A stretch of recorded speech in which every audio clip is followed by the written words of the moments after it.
Hi, Scott Weaver from Factory Direct Designers Workroom back at you again. Now we've got this plaid fabric that we had just matched, and now I'm going to show you how to do the same thing on a floral. If you haven't been already, please go to our website, factorydirectdesignersworkroom.com. You can view all my videos regarding seam matching plaid fabrics to floral prints, and how to make this scallop valance. We're also selling our patent pattern with this also on eBay. Everything's on our website if you go there. So previously I showed you how to make a plaid valance and how to center each stripe on it, and also how to do it horizontally. Now we're going to go on to a floral print and show you how to line up each motif in each one of these scallops. So here we go.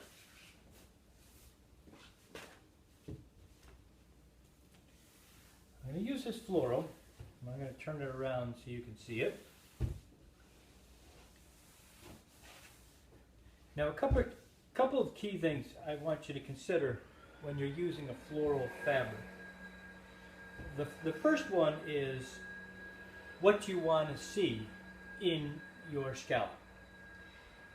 Now the first thing that sticks out in my mind is this bird right here. You can center this bird, but when you do that, you notice they're very scattered.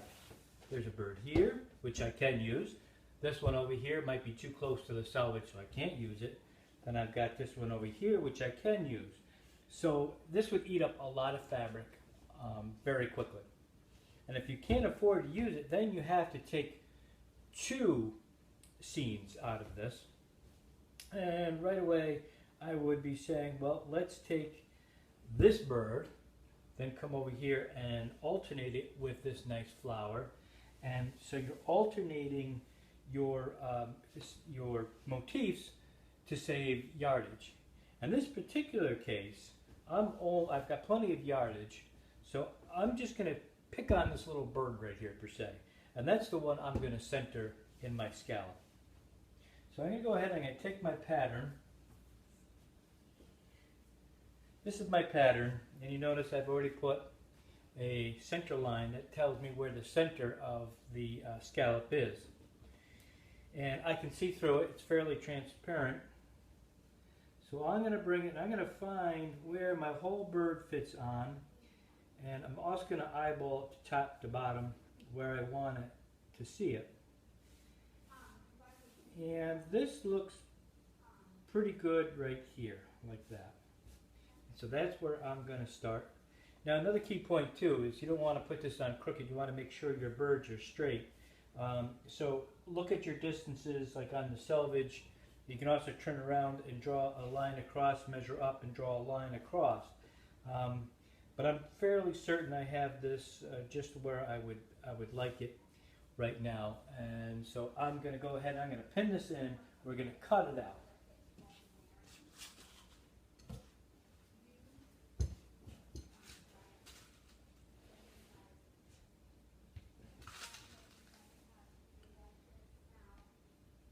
And I can also tell where the scallops are because I drew a line here and I draw a line here, so I can tell exactly where, I should say, where my motif is going to be centered just by these lines right here and this being here. So I know that the whole thing is going to be centered perfectly.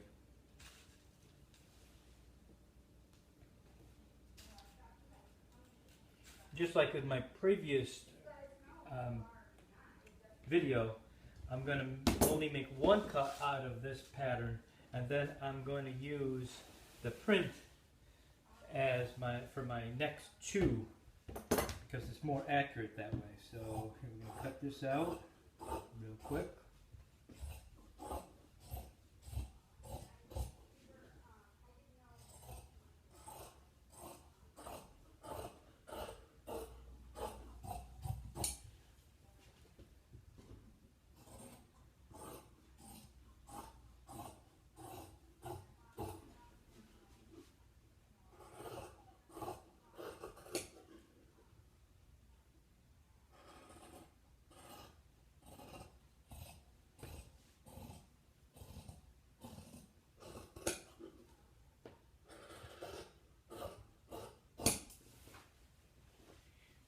Just like previously, we have these notches right here that we're going to put on the top.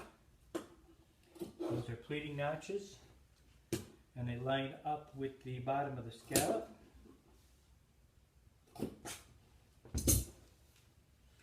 Now we're going to check and make sure we like where this is centered before we go on and cut the other ones.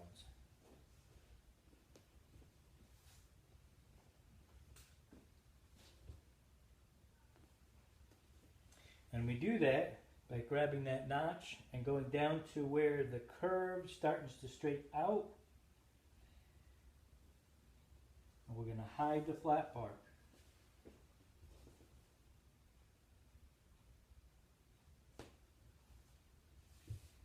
And I'd say that's pretty nice.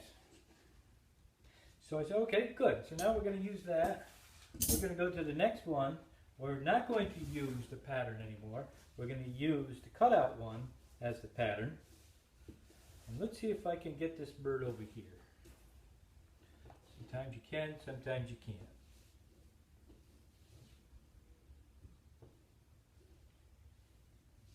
Yes, I can. So to make it easier on myself, I'm going to cut this away.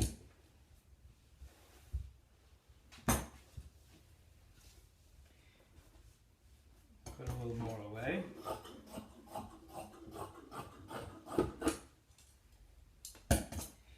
And then I'm going to line it up. You just follow your flowers, what's on the edge of the material.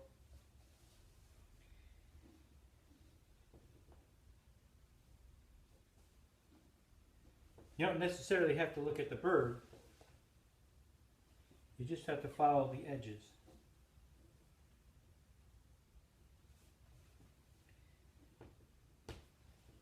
Kind of like doing a crossword puzzle. Okay, that's lined up.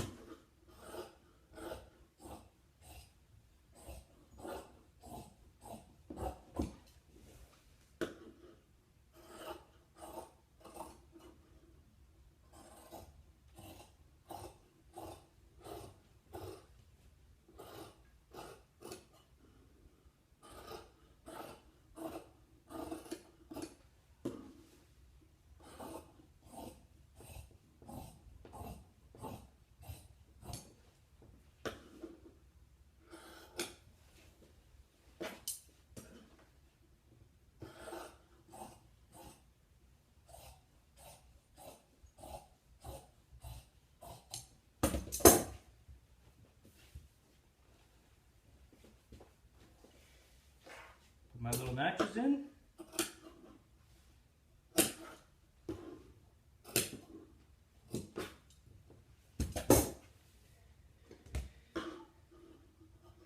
Straighten it out just a little bit more. Okay.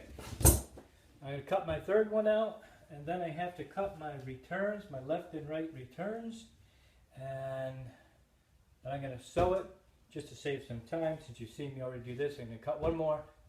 Cut my returns, sew it all together so you can take a look at what it looks like. Be right back.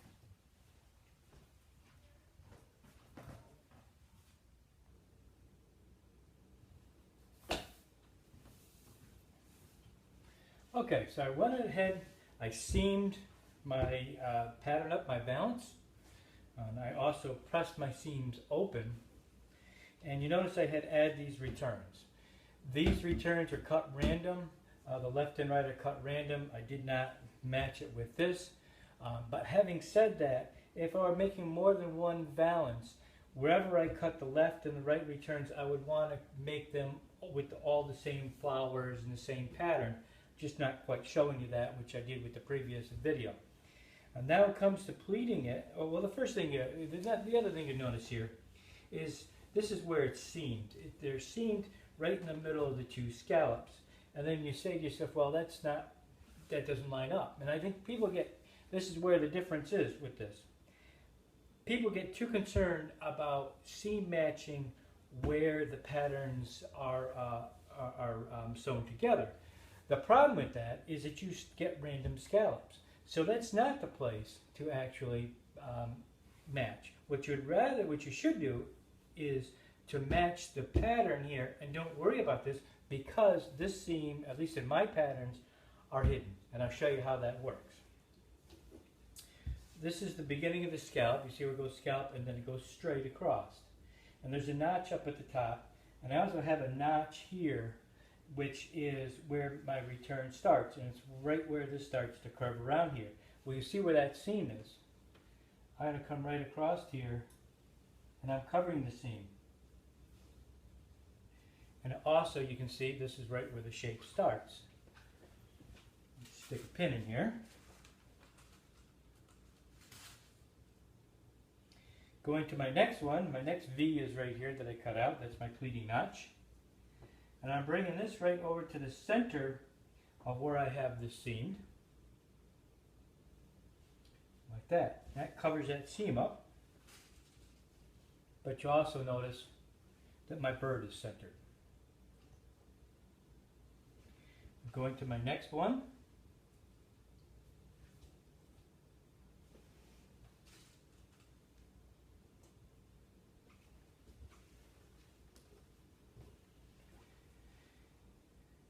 And right to the center of that seam.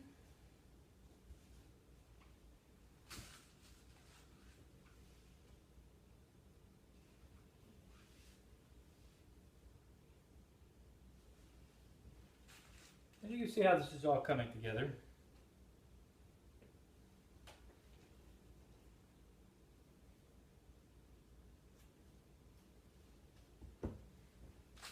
So my seams are hidden. I have my birds centered.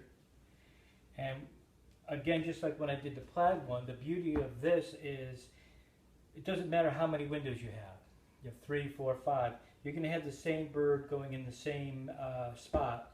Or if you had a flower, and like I said before with this pattern, if you can't get all the birds out of it, then take another motif and alternate the motifs. You would have a bird, a flower, etc. But so they all line up, and no matter how many windows you have, 3, 4, 5, you're going to have the same look in each window, rather than something that you cut random, or you try to match these seams up, and then when you pleat the whole thing, you got a tail here, and you got a beak here, and you got a pair of eyeballs here. You don't want that. This is the proper way to do it. This is what's really called custom. This is what you'll find when you, if you had an interior designer come into your house and they work with you, and this is what you should expect from an interior designer when they come in. So I hope this helps you, and go on to my website, factorydirectdesignersworkroom.com, and if you want to purchase the pattern, please feel free to. You'll find it, it'll say on there someplace about purchasing the pattern, and it'll bring you over to my eBay store. So thank you for watching, and have a great day.